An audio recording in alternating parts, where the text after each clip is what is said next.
اور بہت سے لوگ تو جذبے میں آ کے یہ بھی کہہ دیتے ہیں کہ ریاست کے خلاف اسلحہ اٹھانے والے خوارج ہیں کہ ریاست کو اتنا تقدس دے دینا، مطلق ریاست، یہاں کے حکمران اسلام کے ساتھ وفادار ہوں اور اسلامی نظام کو نافذ کرنے والے اور اس کی حفاظت کرنے والے۔ یاد رکھیں، ریاست فی نفسی ہی مطلق طور پر کوئی مقدس چیز نہیں ہے، اور اس کی حفاظت کرنا، اس کے دشمنوں سے لڑنا، اس وقت پھر جہاد ہے، اس کی سرحدات کی حفاظت کرنا اس وقت پھر رباط ہے۔ تو پاکستان کی فوج کو، اس کے فوجیوں کو سوچنا چاہیے کہ وہ جو اپنی جانیں دے رہے ہیں کیونکہ وہ ایک غیر اسلامی نظام کی حفاظت کے لیے لڑ رہے ہیں۔ پاکستان کے سیاستدانوں نے عملی طور پر اسلامی نظام کی مخالفت کی اور اسے نافذ نہیں ہونے دیا۔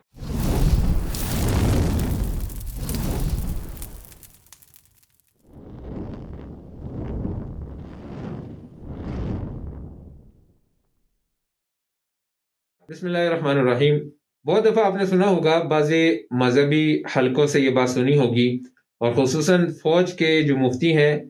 ان کی زبان سے آپ نے بار بار یہ بات سنی ہوگی کہ ریاست کے خلاف اسلحہ اٹھانا یہ ناجائز ہے، حرام ہے، خروج ہے۔ اور بہت سے لوگ تو جذبے میں آ کے یہ بھی کہہ دیتے ہیں کہ ریاست کے خلاف اسلحہ اٹھانے والے خوارج ہیں۔ لیکن یہ بات کرنے والے فوج کے مفتیوں کے وہ انڈے بچے ہیں جنہیں علم سے، فقہ سے اور علمی اصطلاحات سے کوئی مناسبت نہیں ہے۔ ان میں سے بہت سے ایسے ہیں جنہوں نے 4 سال کلیۃ الشریعہ کے نام سے کچھ کتابیں پڑھ لیں اور کچھ مہینوں کا تخصص کر لیا، اور اس کے بعد آ کے سوشل میڈیا پلیٹ فارم پہ بیٹھ گئے اور ماہر اور تجربہ کار علماء کرام اور مفتیان کرام کے خلاف اپنی زبانیں دراز کرنے لگے۔ تو ایسے لوگ پھر جذبات میں آ کے کبھی کبھی یہ بھی کہہ دیتے ہیں، جیسے آپ نے سنا ہوگا، کہ ریاست کے خلاف اسلحہ اٹھانے والے خوارج ہیں۔ بہرحال ہم آتے ہیں اپنی اصل بات کی طرف کہ ریاست کو اتنا تقدس دے دینا، مطلق ریاست۔ یاد رہے، آپ کے ذہن میں یہ بات رہے کہ ریاست پاکستان بھی ہے، پاکستان کو بھی ریاست کہا جاتا ہے، امریکہ بھی ایک ریاست ہے، اور اسرائیل بھی ایک ریاست ہے، اور انڈیا بھی ایک ریاست ہے۔ تو اگر مسئلہ ایسا ہی ہے کہ مطلق ریاست کا احترام ہے اور ریاست کے خلاف اسلحہ اٹھانا یہ خروج ہے، ناجائز ہے، تو پھر امریکہ میں جو مسلمان رہتے ہیں تو ان کے لیے بھی ایسا ہی مسئلہ ہوگا کہ امریکہ کے خلاف اسلحہ اٹھانا یہ ناجائز و حرام ہوگا ان کے لیے۔ اسی طرح انڈیا میں جو مسلمان رہتے ہیں ان کے لیے بھی انڈیا کے خلاف کسی بھی صورت میں اسلحہ اٹھانا ناجائز ہوگا، چاہے انڈیا ان پر جتنا بھی ظلم کرے، جسے آپ ایک سوشل کانٹریکٹ کہتے ہیں۔ انڈیا اپنی عوام کے ساتھ، اپنی مسلمان عوام کے ساتھ اس سوشل کانٹریکٹ کو اس کی خلاف ورزی بھی کر دے، تو اس صورت میں بھی مسلمانوں کے لیے اس کے خلاف اسلحہ اٹھانا ناجائز ہوگا۔ وجہ آپ کا بیان کردہ فتویٰ کہ ریاست کے خلاف، مطلق ریاست کے خلاف اسلحہ اٹھانا ناجائز ہے۔ تو یہ بات سراسر غلط ہے کہ کسی بھی ریاست کے خلاف اسلحہ اٹھانا ناجائز ہے۔ ہاں، یہ بات صحیح ہے اس وقت کہ جب آپ کہیں کہ اسلامی ریاست کے خلاف اسلحہ اٹھانا ناجائز ہے، حقیقی اسلامی ریاست۔ حقیقی اسلامی ریاست کسے کہتے ہیں؟ حقیقی اسلامی حکومت کسے کہتے ہیں؟ جہاں پہ اسلام نافذ ہو، جہاں کے حکمران اسلام کے ساتھ وفادار ہوں اور اسلامی نظام کو نافذ کرنے والے اور اس کی حفاظت کرنے والے ہوں، تو یہ ہے اسلامی ریاست جس کے خلاف اسلحہ اٹھانا ناجائز اور حرام ہے اور خروج ہے۔ یاد رکھیں، ریاست فی نفسی ہی مطلق طور پر کوئی مقدس چیز نہیں ہے، کوئی با احترام چیز نہیں ہے کہ اس کا احترام کیا جائے، اس کا تقدس دیا جائے، ہر ریاست کی حفاظت کی جائے۔ تو مطلقاً ایسا نہیں ہے، بلکہ ریاست میں تقدس اور ریاست میں احترام اس وقت آتا ہے، اس کی عزت اس وقت ہوگی کہ جب وہ اسلامی ریاست ہو، اسلامی حکومت ہو، اس کے حکمران اسلامی حکمران ہو، حقیقی اسلامی حکمران، نام کے اسلامی حکمران نہ ہو۔ تو جب کوئی ملک اسلامی ہو، وہاں اسلامی حکومت ہو، اسلامی نظام نافذ ہو، تو اس وقت اس کی حفاظت ہر مسلمان پر فرض اور واجب ہے، اور اس کی حفاظت کرنا، اس کے دشمنوں سے لڑنا اس وقت پھر جہاد ہے، اس کی سرحدات کی حفاظت کرنا اس وقت پھر رباط ہے۔ اور احادیث میں اور قرآن میں جتنے فضائل آئے ہیں اسلامی حکومت کی حفاظت کے، تو اس وقت تمام فضائل ان لوگوں پر منطبق ہوں گے، ان مجاہدین پر جو اس کی حفاظت کر رہے ہوں گے، ان مرابطین پر جو اس کی سرحدات کی حفاظت کر رہے ہوں گے۔ لیکن اگر اسلامی نظام اس ملک میں نہیں ہے، جیسے کہ پاکستان میں اسلامی نظام نافذ نہیں ہے، یہ سب مانتے ہیں، اس بات پر تمام علماء کا اتفاق ہے، اسلامی حکومت، پاکستان کی حکومت اسلامی حکومت نہیں ہے، یہ بھی تمام علماء مانتے ہیں۔ ہاں، اتنی بات ہے کہ پاکستان مسلمانوں کا ملک ہے، لیکن اسلامی حکومت یہ نہیں ہے، اس میں پاکستان کے علماء کا بھی اتفاق ہے۔ تو پاکستان کی فوج کو، اس کے فوجیوں کو سوچنا چاہیے کہ وہ جو اپنی جانیں دے رہے ہیں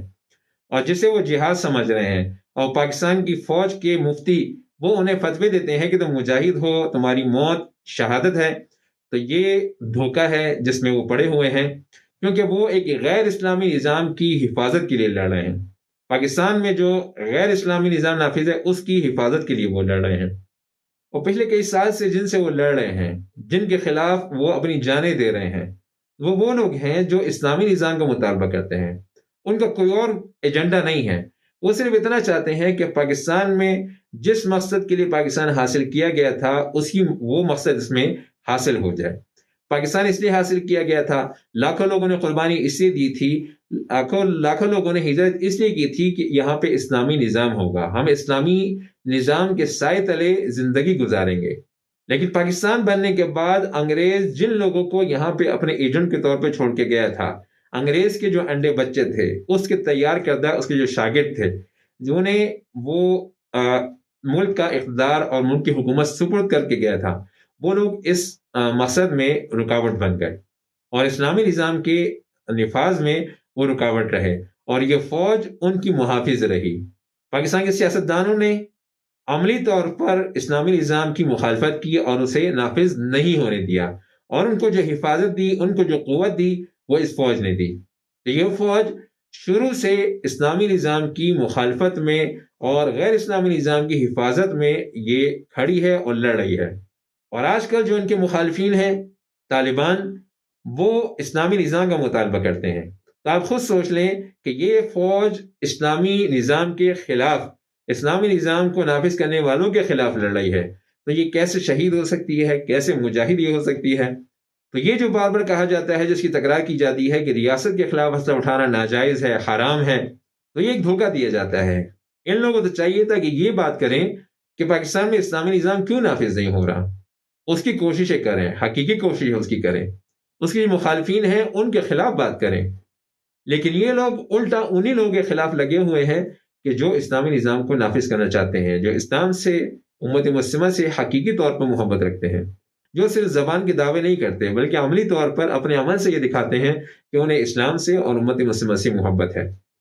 ہم اپنی بات کا خلاصہ اس طرح کریں گے کہ ریاست کے خلاف اسلحہ اٹھانا ناجائز ہے، حرام ہے، خروج ہے، لیکن اس وقت کہ جب ریاست اسلامی ریاست ہو، اس میں اسلامی نظام نافذ ہو، اسلام کی مخالفت نہ ہو۔ اور جس ملک میں، جس ریاست میں اسلامی نظام نافذ نہ ہو، وہاں پر مسلمانوں پر واجب ہے کہ وہ اس کے لیے کوشش کریں، اور اگر اس کے لیے اسلحہ اٹھانے کی نوبت آئے، اور اگر ایسے لوگ آپ کے سامنے آ جائیں، ایسے ڈاکو جو کہ آپ کے ملک پہ قابض ہوں، آپ کے گھر پہ قابض ہوں، اور آپ مجبور ہو جائیں ان پر اسلحہ اٹھانے پر اور انہیں مارنے پر، ان کے قتل پر، تو یہ آپ کے لیے بالکل جائز ہے۔ اور اگر وہ آپ پر اسلحہ اٹھاتے ہیں، آپ کو قتل کرتے ہیں، آپ کو نقصان پہنچاتے ہیں، تو بھی آپ عند اللہ ماجور ہوں گے، شہید ہوں گے، کیونکہ آپ نے اپنے دفاع میں، اسلامی نظام کے دفاع میں اسلحہ اٹھایا اور اسی کی راہ میں آپ شہید کیے گئے۔ تو فوج کے مفتیوں کے جو انڈے بچے ہیں، ان کو چاہیے کہ اپنے علم کو اپڈیٹ کر لیں کہ اصل مسئلہ، صحیح مسئلہ یہ ہے، اور اپنے بڑوں کی اندھی تقلید میں نہ خود گمراہ ہوں اور نہ دوسرے لوگوں کو گمراہ کریں۔ وآخر دعوانا الحمدللہ رب العالمین۔